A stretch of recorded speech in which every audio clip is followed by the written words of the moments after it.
Hello students, आज की class में हम लोग एक्सरसाइज 1.1 के क्वेश्चन नंबर 22 से देखने वाले हैं। कह रहा है is the relation R defined on the set Q of non zero rational number. ये आर किस पे डिफाइन है? The set of non zero rational number पे डिफाइन है by this relation x related to y. X और y में relation क्या है कि दोनों का प्रोडक्ट 1 के इक्वल है for all x and y belongs to non-zero rational number and equivalence relation। क्या यह equivalence relation है? यही हमें यहाँ पर चेक करना है। तो यानी वो रिफ्लेक्सिव होना चाहिए, सिमेट्रिक होना चाहिए और ट्रांजिटिव होना चाहिए, तब हम कह पाएंगे कि ये जो रिलेशन है इक्विवेलेंस है। तो देखिए यहाँ पर रिलेशन R कैसे डिफाइन है। तो देखिए पहले Q पे डिफाइन है और Q स्टार किसके इक्वल है? तो क्या है? The set of non zero rational number. इस पर एक रिलेशन आर किस तरह से डिफाइन है कि इसके element order pair x y के फॉर्म में है, जिसमें रिलेशन क्या एक्स वाई में कि दोनों का प्रोडक्ट जो है 1 के इक्वल है। यहाँ पर एक्स और वाई किससे बिलोंग करें जी? तो एक्स वाई बिलोंग करेंगे नॉन जीरो रेशनल नंबर से। ठीक है, चलिए तो सबसे पहले यहाँ पे हम लोग सपोज कर लेते हैं कि हमारे पास 3 element x y and z belong कर रहा है नॉन जीरो रेशनल नंबर से। ठीक है, तो पहले हम लोग बात करते हैं रिफ्लेक्सिव की। क्या हम यहाँ कह सकते हैं कि x कोई रेशनल नंबर है और यहाँ पर फिर वही रेशनल नंबर को अगर हम मल्टीप्लाई करेंगे तो वो एक्स स्क्वायर हो जाएगा। ये 1 के इक्वल होगा? नहीं होगा। ये 1 के इक्वल होगा क्या? नहीं होगा। For all x belongs to non zero rational number. अगर यह 1 रहता, x का वैल्यू अगर 1 रहता तो उसका स्क्वायर 1 आ जाता, चाहे -1 रहता तो आ जाता। लेकिन अगर अदर कोई रेशनल नंबर अगर रहेगा तो ये चीज पॉसिबल नहीं है। यानी कहने का मतलब है कि सभी x belongs to non zero rational number के लिए x नहीं बिलोंग करेगा रिलेशन R में। तो जब रिफ्लेक्सिव है ही नहीं तो ये रिलेशन इक्विवेलेंस होगा? नहीं होगा, क्योंकि ये रिफ्लेक्सिव नहीं है। R is not reflexive. तो आगे चेक करने की जरूरत ही नहीं है, क्योंकि जब रिफ्लेक्सिव नहीं है तो ये आपका इक्विवेलेंस नहीं होगा। Hence the relation R is not an equivalence relation, क्योंकि ये रिफ्लेक्सिव नहीं है इसलिए इक्विवेलेंस भी नहीं होगा। समझ गए? नेक्स्ट देखते हैं 23 number. Let n be the set of natural number. n क्या है? सेट ऑफ नेचुरल नंबर है। Let a relation r is defined on n cross n। n और n के कार्टेशियन प्रोडक्ट पर रिलेशन r डिफाइन है by this a b ordered pair related है c D ordered pair से, जहां a और b इनमें रिलेशन क्या है? इन दोनों ऑर्डर पेयर में रिलेशन क्या है कि इसका फर्स्ट कंपोनेंट और इसका लास्ट कंपोनेंट का प्रोडक्ट इक्वल है इसके सेकंड कंपोनेंट और इसके फर्स्ट कंपोनेंट के प्रोडक्ट के। तो prove that relation R is an equivalence relation. Equivalence दिखाना। अच्छा, एन क्या है? एन आपका है the set of natural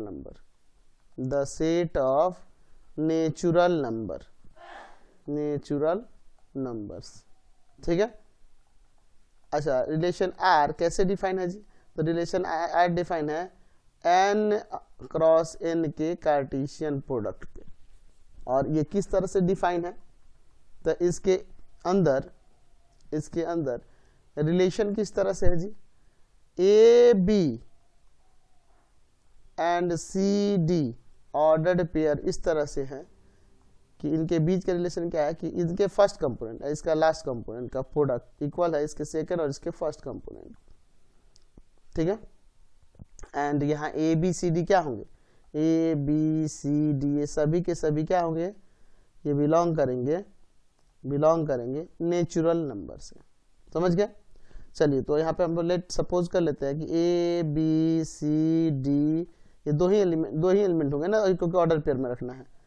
E f belongs to N, ये नेचुरल नंबर से बिलोंग करते हैं। दैट मीन्स ये भी लिख सकते हैं कि order pair A b ordered pair CD and ordered pair EF belongs to N and N के कार्टेशियन प्रोडक्ट से। चलिए सबसे पहले बात करते हैं इसके रिफ्लेक्सिव होने के लिए। रिफ्लेक्सिव के लिए तो रिफ्लेक्सिव के लिए हम लोग यहाँ पे लिख सकते हैं कि नहीं, A इंटू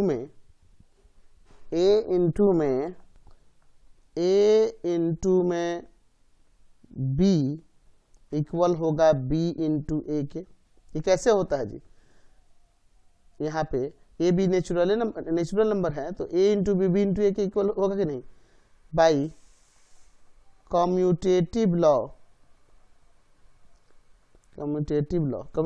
से नेचुरल नंबर का प्रोडक्ट अगर आपको पता है इसको लागू करता है। चलिए तो इसका मीनिंग क्या है, अगर हम लोग ऊपर वाले इस रिलेशन के हिसाब से चले तो आप ये ए और ध्यान से देखिएगा रिलेटेड होगा, यहाँ पर यहाँ ए लिख दिए, ध्यान से देखिएगा, और दूसरा ऑर्डर पेयर में मैं यहाँ पर बी लिख देता हूँ, ठीक है। यहाँ पर मैं इसमें बी लिख देता हूँ और इसमें ए लिख देता हूँ। वही चीज़ है कि देखो पहला कंपोनेंट है लास्ट कंपोनेंट का प्रोडक्ट, इसका फर्स्ट कंपोनेंट इसका सेकंड कंपोनेंट इसका फर्स्ट कंपोनेंट के प्रोडक्ट के इक्वल है, समझ रहे ना। इसका मतलब ये ऑर्डर्ड पेयर बिलोंग करेगा रिलेशन आर में। तो यहाँ देख रहे हैं कि a B and a b ordered pair belong कर रहा है रिलेशन आर में, therefore R is reflexive. Relation R क्या हो गया, रिफ्लेक्सिव हो गया। चलिए अब सिमेट्रिक की बात करते हैं, सिमेट्रिक की। चलिए सिमेट्रिक के लिए हमने ले लेते हैं कि late ordered pair A B and C D ये बिलोंग कर रहा है रिलेशन आर में, दैट मीन्स ए इंटू में डी इक्वल होगा बी इंटू में सी के। तो अब हम चाहें तो इसको ऐसे नहीं लिख सकते हैं डी ए और इसको लिख देते हैं सी बी। कैसे हुआ, तो by commutative law of multiplication. अच्छा अब चाहेंगे तो इसे ऐसे भी तो लिख सकते हैं C into B equal to D into A. तो ये जब इक्वल है तो हमारे रिलेशन के हिसाब से इसे कैसे लिख सकते हैं जी, कि यहाँ पर C और D का ऑर्डर पेयर कॉमा रिलेटेड होगा किससे जी, A एंड B के ऑर्डर पेयर से, और ये बिलोंग करेगा रिलेशन R में, है ना। तो देख रहे हैं ये चीज़ हो गया, देख रहे हैं ना, इसका ये आ गया फर्स्ट कंपोनेंट और ये हो गया सेकंड कंपोनेंट, बिलोंग कर रहा है, therefore relation R is symmetric. तो रिलेशन आर सिमेट्रिक हो गया। अब चलते हैं इसके ट्रांजिटिव होने की बात करते हैं। ट्रांजिटिव के लिए लेते हैं लेट ऑर्डर्ड पेयर ए बी सी डी बिलोंग्स कर रहा है रिलेशन आर में, that means a into d equal है बी इंटू सी के। अच्छा दूसरा ये सपोज कर लेते हैं कि ऑर्डर पेयर सी डी और ई एफ बिलोंग कर रहा है रिलेशन आर में, that means c f equal to में डी ई, ठीक है। तो एक काम कर सकते हैं, यहाँ इन दोनों से क्या कंक्लूजन निकलेंगे, हम लोग इन दोनों मल्टीप्लाई करते हैं, ए डी इंटू में c f equal to b c into में डी ई। तो यहाँ से देखिए क्या क्या घट जाएगा, यहाँ से डी से डी हटा दीजिए, सी से सी हटा दीजिए, ये ना हटेगा, यानी यहाँ से आपका आ जाएगा ए एफ इक्वल टू में क्या बच गया, बी ई। तो यहाँ से हमें मिल गया कि ordered pair A be related होगा ऑर्डर्ड पेयर ई एफ से, ठीक है, और ये दोनों बिलोंग करेंगे रिलेशन आर में। तो देख रहे हैं ए बी और सी डी बिलोंग कर रहा है रिलेशन आर में, और सी डी और ई एफ बिलोंग कर रहा है, तो a B and e f भी बिलोंग करने लग जा रहा है, therefore relation R is transitive. तो रिलेशन आर क्या आ गया, ट्रांजिटिव आ गया। तो इसका मतलब यह हुआ कि ये रिलेशन इक्विवेलेंस हो गया। Hence relation R is an equivalence relation. समझ गए। चलते हैं नेक्स्ट क्वेश्चन। चलिए 24 का फर्स्ट नंबर देखते हैं। क्या कह रहा है, is the relation greater than defined on natural number and equivalence relation. क्या ग्रेटर देन इक्विवेलेंस होगा? तो चलिए देखते हैं। रिलेशन आर किस तरह से दिया हुआ है। सपोज कर लीजिए ऑर्डर पेयर्ड एक्स वाई के फॉर्म में इसके एलिमेंट हैं और इनमें रिलेशन क्या है कि x is greater than y and x y किससे बिलोंग करेंगे जी, नेचुरल नंबर से। चलिए तो इक्विवेलेंस होने के लिए रिफ्लेक्सिव, सिमेट्रिक एंड ट्रांजिटिव तीनों होना चाहिए। यहाँ सपोज कर लेते हैं कि हमारे पास 3 element x y z belong कर रहे हैं नेचुरल नंबर से। तो सबसे पहले बात करते हैं हम लोग रिफ्लेक्सिव के लिए। रिफ्लेक्सिव की जब बात करेंगे तो क्या x is greater than x होगा? यह पॉसिबल नहीं है। इसका मतलब है कि x ऑर्डर पेयर बिलोंग नहीं करेगा रिलेशन R में। Therefore relation R is not reflexive. तो जब रिफ्लेक्सिव है ही नहीं तो इक्विवेलेंस कैसे होगा?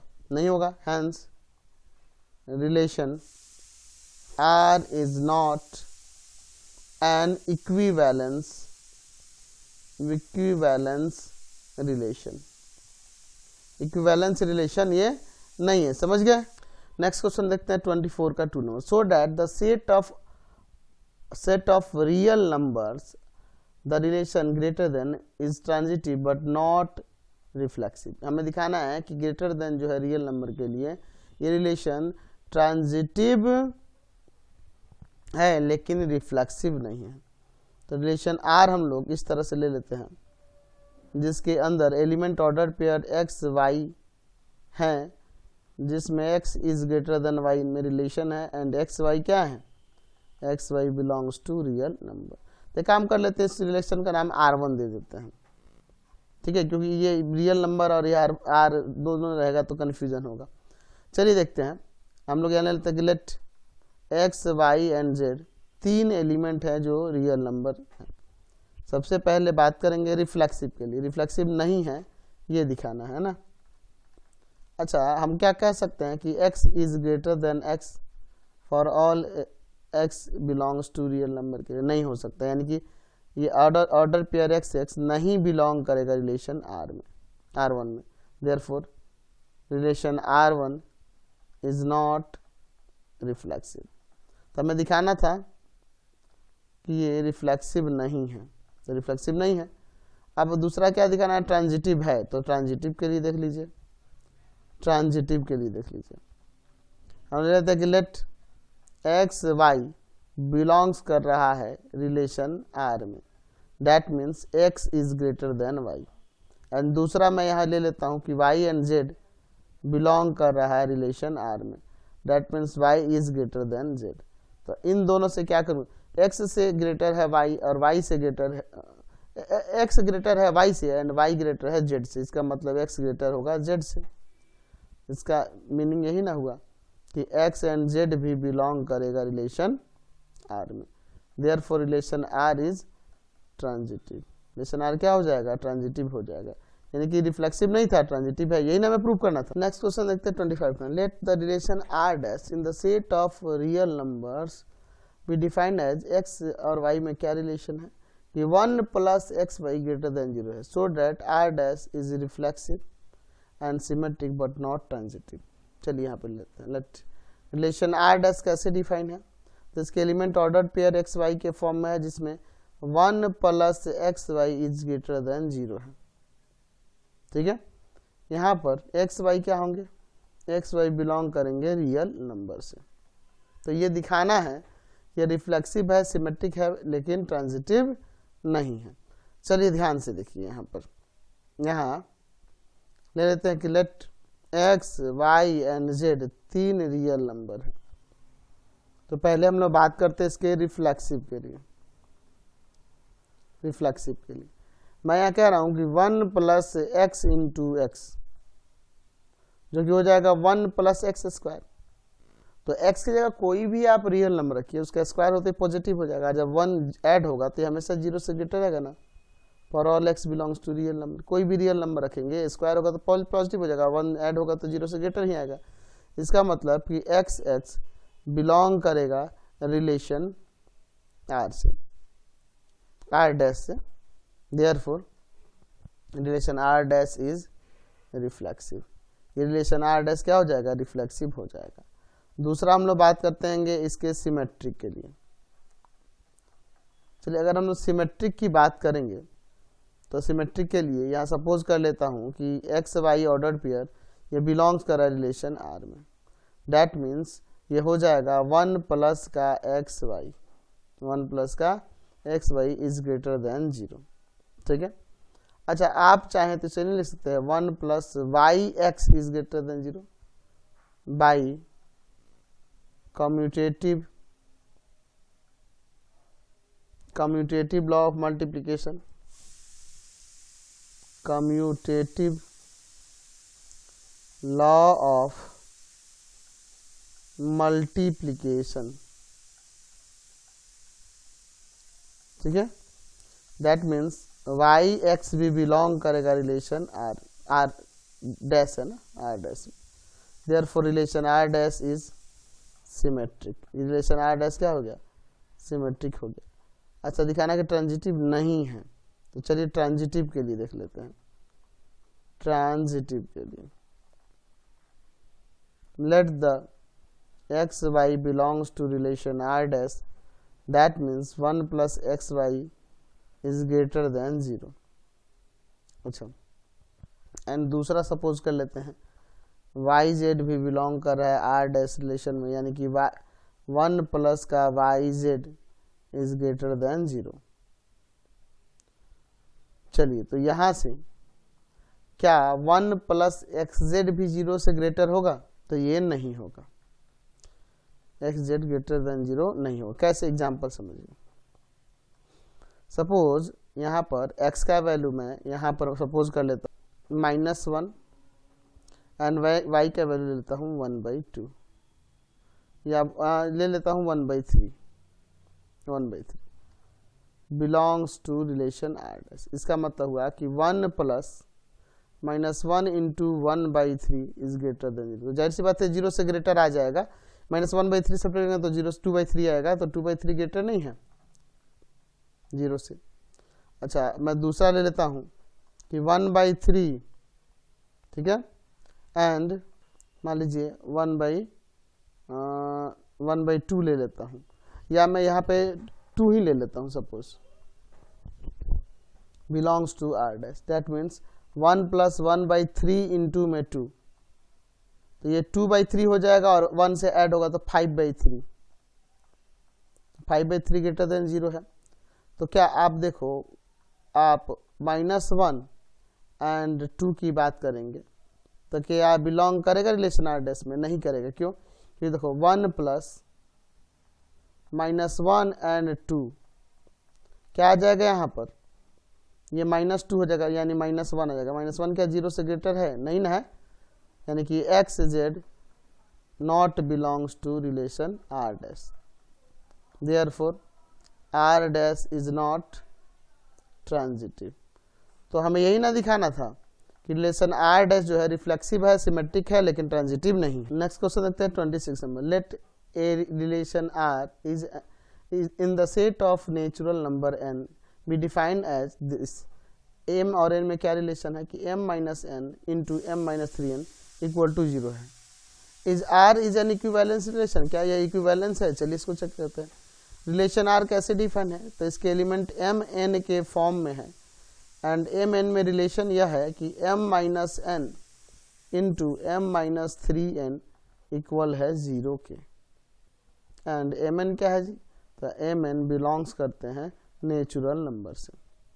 सपोज कर लेते हैं कि m n एंड o ये 3 नेचुरल नंबर है। तो पहले बात करते हैं हम लोग इसके रिफ्लेक्सिव की। हमें इक्विवेलेंस चेक करना है कि नहीं, तो रिफ्लेक्सिव के लिए क्या मैं यहाँ कह सकता हूँ कि m m belongs to relation R. अच्छा आप देख लो इसके according, m minus m, m minus 3m, तो यहाँ हो जाएगा 0 और इनटू में माइनस का 2m, तो क्या आएगा 0, तो हमें 0 ही ना चाहिए था। That means m belongs to relation r, therefore relation r is reflexive. ये रिलेशन r जो है रिफ्लेक्सिव हो गया। चलिए अब हम लोग इसके बात करेंगे इसके सिमेट्रिक होने की, एसिमेट्रिक की बात करते हैं। Let mn belongs to relation R, that means m minus n into m minus 3n equal to 0। समझिए तो क्या, समझिए यहां से, तो क्या n के जगह m कर दीजिए और m के जगह n कर दीजिए, क्या यह 0 के इक्वल होगा? नहीं होगा, सभी नेचुरल नंबर के लिए नहीं होगा, सभी नेचुरल नंबर के लिए नहीं होगा। जैसे समझिए यहां पर अगर हम 3 और 1 लेके चले रिलेशन R में बिलोंग करें, that means 3 minus 1 equal to में 3 माइनस 3 इंटू में 1, तो यहाँ 2 और इंटू में ये 0 हो जाएगा, तो 0 आ जाएगा। तो क्या 1 और 3 की बात करेंगे, 1 माइनस 3 है ना, इंटू 1 माइनस 3 इंटू 3, तो माइनस 2 और इंटू में यहाँ पे क्या आएगा माइनस 9 और माइनस 8 आ जाएगा, तो ये तो 16 हो जाएगा ना, जो कि 0 के इक्वल नहीं होगा। डेट मीन्स ये नहीं बिलोंग करेगा। यहाँ पे लिख सकते हैं कि nm नहीं बिलोंग करेगा रिलेशन R में, therefore R is not symmetric. तो ये रिलेशन रिफ्लेक्सिव तो हो गया लेकिन सिमेट्रिक नहीं हुआ, तो क्या ये इक्विवेलेंस होगा? नहीं होगा। Hence relation R is not an equivalence relation, ये इक्विवेलेंस रिलेशन नहीं है। समझ गए ना। नेक्स्ट क्वेश्चन देखिए 27 नंबर, कह रहा है कि लेट f फंक्शन दिया हुआ है x टू y में, define the relation R in x। R किस में है डिफाइन हो रहा है? x में डिफाइन हो रहा है। किस तरह से? यहाँ पर a और b ऑर्डर पेयर्स के एलिमेंट है जहाँ पे f a f b के इक्वल है, तो examine if R is an equivalence relation. Function f x to y define है, एक फंक्शन है जिसमें एक रिलेशन R डिफाइन है। किस तरह से जी? तो R डिफाइन है, इसके एलिमेंट ऑर्डर पेयर ए बी के फॉर्म में है, जिसमें एफ ए इक्वल टू में है एफ बी। इन ए बी में यही रिलेशन है एंड ये ए बी बिलोंग्स करेंगे किसके एलिमेंट से जी? तो सेट एक्स के एलिमेंट से। Let A B and C belongs to set X. सबसे पहले बात करेंगे हम लोग यहाँ पर रिफ्लेक्सिव होने के लिए। तो रिफ्लेक्सिव होने के लिए हम क्या कह सकते हैं कि एफ ए का वैल्यू एफ ए के इक्वल होगा, बिल्कुल कह सकते हैं। डेट मीन्स ए बिलोंग करेगा रिलेशन आर में, देयरफॉर आर इज रिफ्लेक्सिव। ये रिलेशन आर क्या हो जाएगा? रिफ्लेक्सिव हो जाएगा। अब बात करते हैं इसके सिमेट्रिक होने की। सिमेट्रिक के लिए तो अगर हम सिमेट्रिक की बात करेंगे तो सपोज कर लीजिए कि हमारे पास ए बी बिलोंग्स कर रहा है रिलेशन आर में, डैट मीन्स एफ ए का वैल्यू एफ बी के वैल्यू के इक्वल है। तो क्या एफ बी का वैल्यू एफ ए के वैल्यू ऐसे नहीं लिख सकते हैं? बिल्कुल लिख सकते हैं। डैट मीन्स बी ए भी बिलोंग करेगा रिलेशन आर में, तो ये सिमेट्रिक हो गया, therefore R is symmetric. Relation R क्या हो गया? सिमेट्रिक हो गया। अब बात करते हैं इसके ट्रांजिटिव होने की। ट्रांजिटिव के लिए तो ट्रांजिटिव के लिए यहां सपोज कर लीजिए कि ए बी बिलोंग्स कर रहा है रिलेशन आर में, दैट मीन्स एफ ए का वैल्यू इक्वल है एफ बी के। एफ ए का वैल्यू किसके इक्वल है? एफ बी के। अच्छा, दूसरा ये भी ले लेते हैं कि बी सी भी रिलेशन आर में बिलोंग कर रहा है, दैट मीन्स एफ बी का वैल्यू एफ सी के। तो एफ बी एफ ए के भी और सी के भी इक्वल है, यानी यहाँ से हम कह सकते हैं कि एफ ए इक्वल हो जाएगा एफ सी के। डैट मीन्स ए सी भी बिलोंग करेगा रिलेशन आर में, तो ये ट्रांजिटिव भी हो जाएगा। Therefore relation R is transitive. तो हमें एक ऐसा रिलेशन आर मिला जो रिफ्लेक्सिव, सिमेट्रिक, ट्रांजिटिव तीनों हो जा रहा है। तो हेंस लिख सकते हैं relation R is an equivalence relation. Relation R क्या हो गया? इक्विवेलेंस हो गया। समझ गए?